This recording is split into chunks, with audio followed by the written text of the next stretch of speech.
Hello there, people of the internet.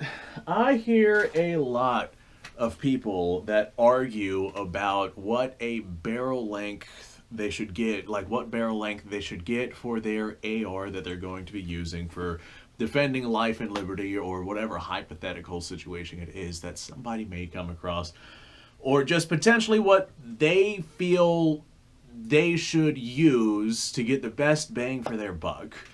And I want to tell you guys that if we're looking at it from like a purely military perspective, your 20-inch barrel is going to be more effective than your M4 barrel just due to certain aspects.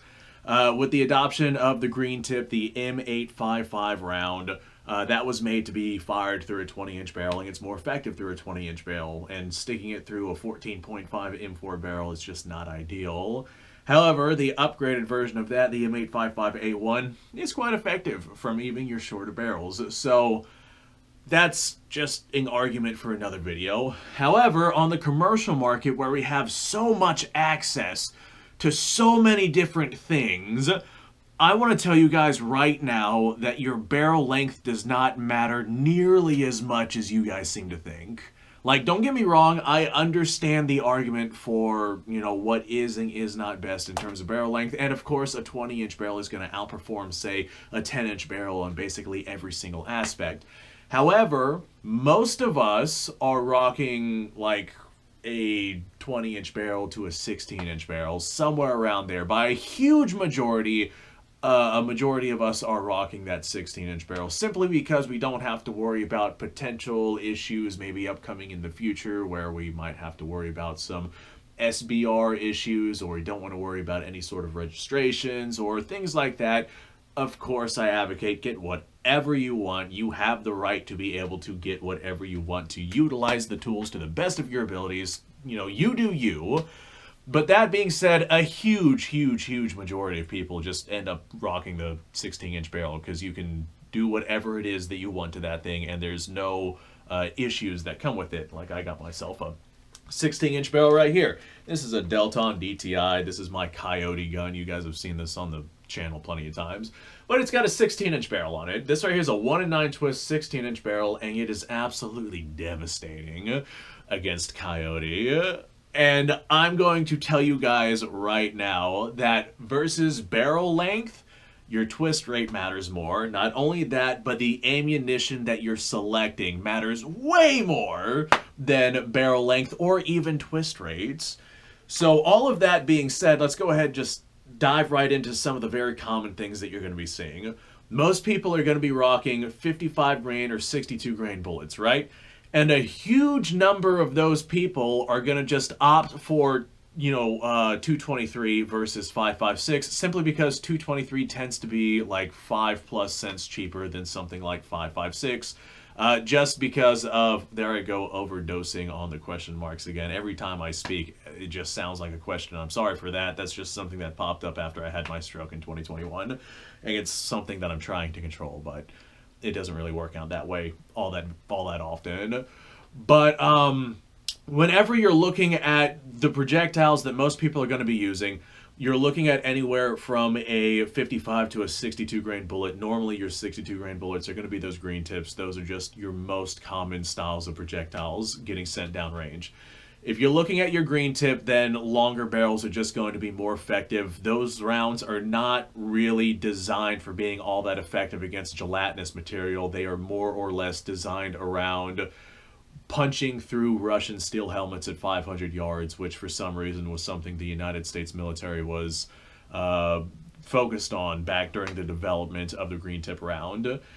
However, there are plenty of other styles of bullet projectiles out there that you can get that would be far more effective than something like your standard Full Metal Jacket rounds. If you decide to go with like M855A1, that's a very effective cartridge. That's one of those things that you can rely on to perform exceptionally, basically out of any barrel length and at not necessarily any distance, but at any practical distance that most of us would ever need to fire a 5.56 at a target at. That's just one of those good universal rounds that you can basically rely on for everything, because it's got that steel penetrator that can punch through, say, if you have to turn cover into concealment, or it's got that like copper slug that absolutely fragments upon impact for its soft targets if you manage to hit something that that would be effective with that particular style of projectile. It's a really good round. There are some issues with it wearing out your gun really fast, and it does mess up your feed ramps if you use the wrong style of magazine and whatnot, but the downsides for that particular cartridge are probably going to be something that I show off on a different video. Bottom line, your bullet type matters. It matters a lot. If you decided to go with just 223 soft point rounds, ones that are designed to fragment and break apart, you know, at relatively lower velocities than what you would normally want for a 5.56 round. Like normally with your 5.56 round, once you reach that 2,000 feet per second point, you lose fragmentation with your standard lead core full metal jacket round. It's just not designed for those lower velocities. But if you get yourself a bullet that is designed to fragment at those lower velocities, like a hunting soft tip round, then you could potentially have an extraordinarily effective bullet out of a shorter length rifle. Granted, that style of ammo tends to be more expensive, and there's not really all that much that you can do to change that besides like maybe hand loading or something along those lines. But those speculations are definitely among the minority of what people are going to be using. So your bullet type definitely matters. You can get the bullet type to make your particular rifle and your particular platform as effective as basically anything else. Like, for example, green tip through this 16-inch or a 14.5 might potentially be less effective on a soft target than, say, a 10-inch that's rocking soft tip rounds, just because those green tip rounds have a really good potential of just ice picking through whatever target it is that you're shooting at and not actually tumbling and yawing. All of that being said, the issues with tumble and yawing from a green tip round normally comes from a 1-in-7 twist barrel. Your twist rate matters a lot whenever it comes to the effectiveness of these full metal jacket rounds on your targets. If you have your green tip rounds and you're running them through, say, a 1-in-7 twist barrel, those green tip rounds are really stabilized, and that's a good way to get the most accuracy out of that cartridge as possible. But the issue is whenever they smack onto that gelatinous target, they're still going to be stabilized as they pass through that target, and it's not until after they get past that target that they become unstable and start tumbling and whatnot. And that just leads them to not transferring a lot of energy on target, and that's why whenever people hit some sort of soft target with a green tip round from a 14.5-inch barrel, that target tends to not stay down. We see a ton of examples from all sorts of military veterans from all over the world saying that the green tip rounds have given them trouble in these shorter barrels. It's just not a great platform. It's not a great bullet and not a great platform for that particular bullet design.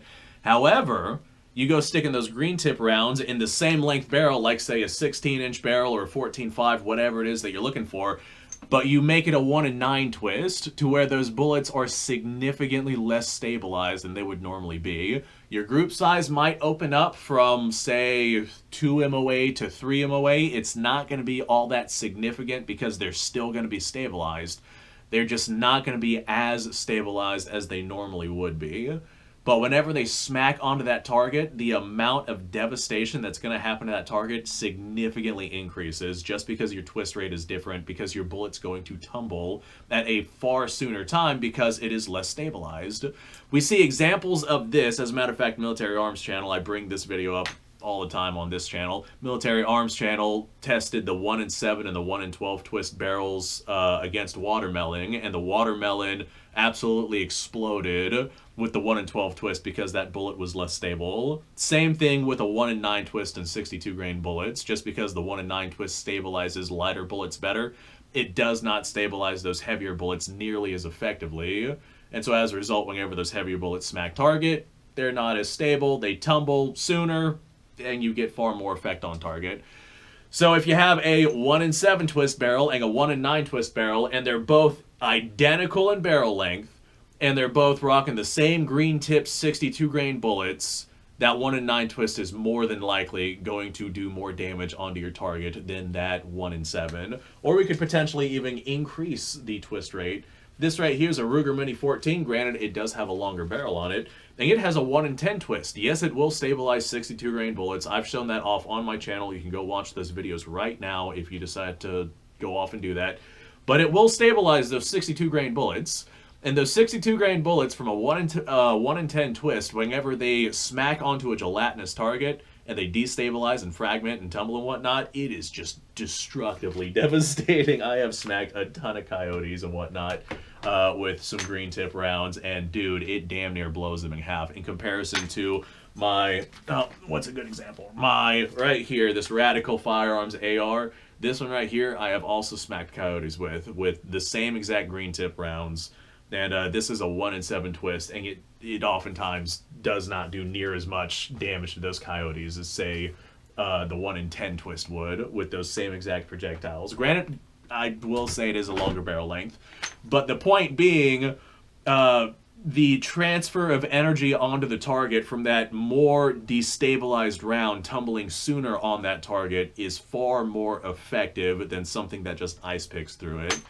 So your twist rate combined with your ammunition selection can be overwhelmingly effective. If all you want is to go with say your standard run-of-the-mill 55 or 62 grain bullets, then I would honestly recommend getting yourself the 1 in 10 twist barrel. This right here is my M16 inspired build. It does have a 1 in 10 twist barrel inside of it. Originally, it was a 1 in 7. Now it's a 1 in 10.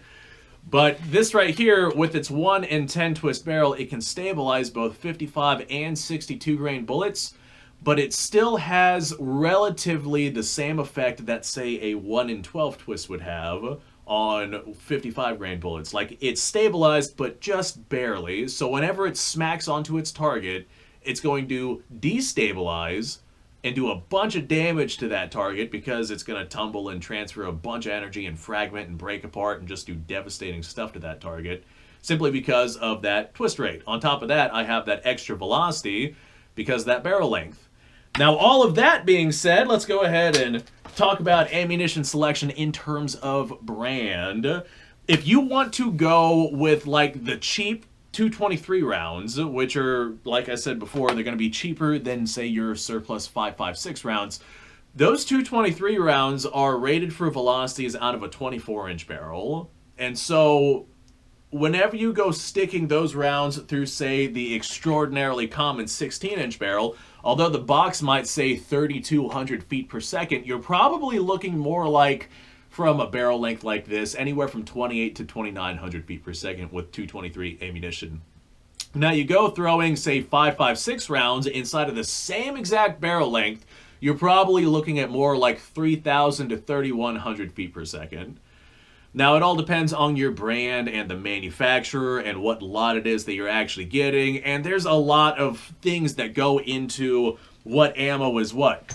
Like, there's a lot of ammo out there that will say 5.56, but then it will be rated to 223 specs and velocities. So you got to do your research on what ammo is coming from where and whether or not it's actual 5.56 spec ammo. And some 5.56 spec ammo is more potent than other 5.56 spec ammo. Like, I've chronographed stuff like 5.56 from a 16-inch barrel, and I've gotten as fast as 3,100 feet per second from that thing, which is absolutely nuts. But then you go shooting, say, PMC bronze, and you're looking at about 2,850 to 2,900 feet per second out of that 16-inch barrel. So your ammo selection matters more than your barrel length, because with that barrel length, if you're shooting 5.56 from a 16-inch barrel, you're getting the same velocities that you would get if you fired. Actually, you're oftentimes getting better velocities that you would get than if you would fire, say, 223 out of a 20-inch barrel. 223 out of a barrel like this, you're probably going to be looking more like 3,000 feet per second. You're not going to be able to reach that 3,200 feet per second. You might hit 31, but it's going to be more like 3,000 to 3,050, somewhere in there. The odds of you hitting 3,200 feet per second from a 20-inch barrel with a 223 rated round is just exceptionally low. But you go running 5.56 rounds through a 16-inch barrel, and you'll reach those, like those same 3,100 feet per second, just because you're running a different kind of cartridge inside of your firearm in comparison to you know, you're running 5.56 in comparison to 223. So if you want those extra velocities from your rifle, of course, like the most effective round that you're going to be looking at is going to be, if you want like maximum velocity, is going to be your 5.56, like full power 5.56 from a 20 or potentially even 24-inch barrel. And if you're rocking the 55 grain bullets, dude, a 1 in 10 or a 1 in 12 twist just absolutely destroys soft gelatinous targets just because it destabilizes and breaks apart extremely effectively. But all of that being said, if you're just going to go out and rock, say, 223 ammunition, like the cheap stuff that you can find on the market, cheap 55 grain 223, versus that 3,200 plus feet per second from your full-length barrel, you're probably looking at more like 3,000 feet per second. So if you're just going to rock that cheapo ammo, you may as well rock 5.56 from a 16-inch barrel, because you're going to be getting those same velocities anyway. Like 5.56 from a barrel like this, you're still looking at about 3,000 to 3,100 feet per second, and you don't have to worry about that longer barrel. The main point that I'm trying to make here is the length of your barrel is just one of the many, many factors that goes into whether or not your firearm is going to be effective for whatever task it is that you're deciding. If you're going to be rocking, say, 223 from a 16-inch barrel to where you get like the lowest possible denominators for all of the things that we've talked about so far, then you're already looking at like SBR level territories from essentially a carbine length rifle, and that's just not great. Even if you were to go with that 20-inch barrel and you shoved like the cheap, dirt cheap remanufactured 223 or dirt cheap white box 223 or things that aren't going to get you those full velocities, you're already to the point to where you may as well just be running those shorter barrels. So more than just your barrel length matters. Twist rate matters, velocity matters, ammunition type matters, bullet type matters. A lot of stuff matters. Thanks for watching. I appreciate your time. Like, subscribe, share. Description below is a link to all sorts of stuff. Go check it out. You guys go off. Have yourself a fantastic day. I'll see you on the next episode.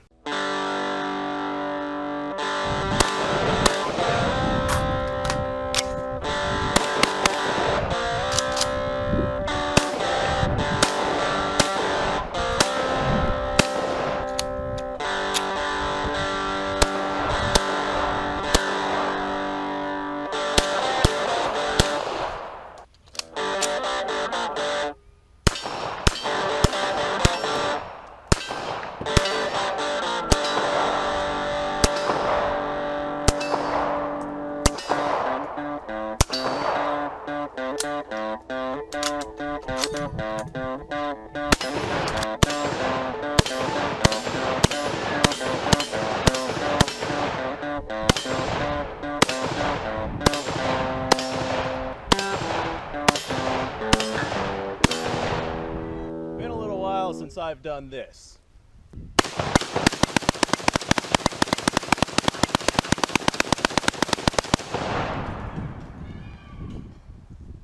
Bonnie and Clyde be damned.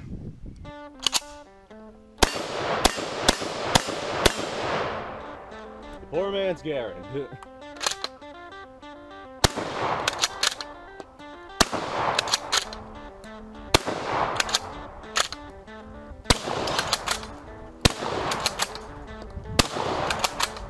a shame that bolt-action shotguns aren't more mainstream.